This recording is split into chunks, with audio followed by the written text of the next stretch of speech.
Merci, monsieur le maire, chers collègues. Alors, le budget participatif, c'est bien, on vous l'a déjà dit, et nous soutenons totalement cette forme de démocratie participative, mais seulement quand il ne détourne pas son objet même, c'est-à-dire faire émerger des idées innovantes dans des quartiers, des rues, pour le bien des habitants, pour l'intérêt général, en dehors des champs d'intervention classiques de la municipalité.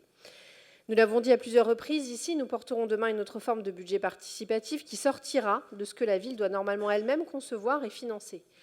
Des pistes cyclables, des fontaines à eau, c'est ce que nous avons eu. Nous avons vu beaucoup de projets qui devraient tout simplement être mis en œuvre par les services et donc laisser au budget participatif des moyens de répondre à des besoins communs, non connus, à d'autres échelles, sur des terrains inexplorés par la ville, mais qui, bien sûr, pourront, à terme, inspirer à plus grande échelle.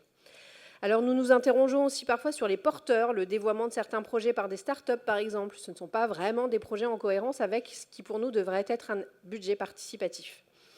Nous nous interrogeons également dans cette promotion sur le projet de réaménagement du parking de la zone commerciale du Chapeau de Gendarme. D'une part, sur la façon dont ce projet a été porté et soutenu. Par qui, comment, ce n'est pas très clair. D'autre part, sur le montant engagé, 250 000 €, au détriment d'autres, forcément.